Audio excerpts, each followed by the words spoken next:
அனைவருக்கும் வணக்கங்க. இன்றைக்கி கடலைப்பருப்பு போடலாம். எண்ணெயில் போட்டு எடுக்கலாம் பாருங்கள். 3 மணி நேரம் ஊற வச்சு அப்படியே நிழலில் அப்படியே உணர வச்சேன். இப்படி பிடிச்சி விட்டா இப்படி ஒட்டணுங்க. இந்த பதம் தான் எண்ணெயில் போடக்கூடிய பதம். இப்போ நம்ம எண்ணெயில் போட்டுட்டு எப்படின்னு பார்க்கலாம் வாங்க.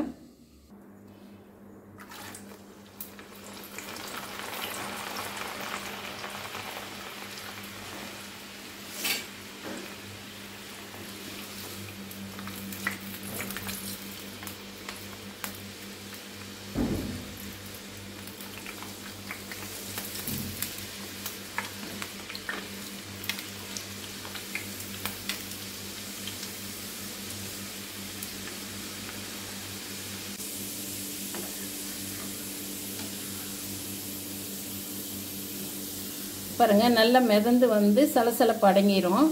சலசலப்பு அடங்கணுன்னு நம்ம அப்படியே எடுத்துக்கலாம். கொஞ்சம் சிம்மில் போட்டுட்டு அப்படியே மெதுவாகிடுங்க.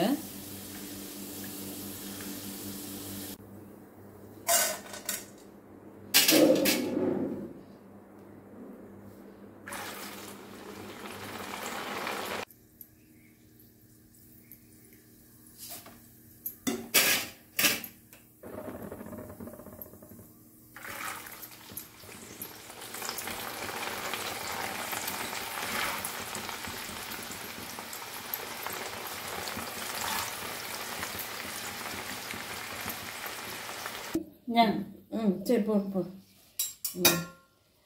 எல்லாமே இப்போ போட்டு எண்ணெயில் ஆயிலில் போட்டு எடுத்தாச்சுங்க. கடலைப்பருப்பெல்லாம் சூப்பராக இருக்குது.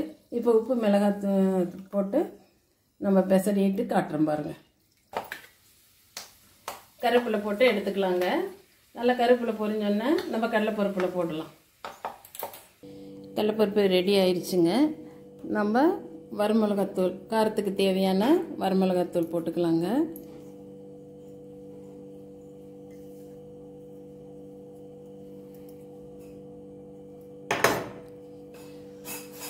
உப்பு போட்டுக்கலாம். தேவையான அளவு உப்பு போட்டுக்கலாம்.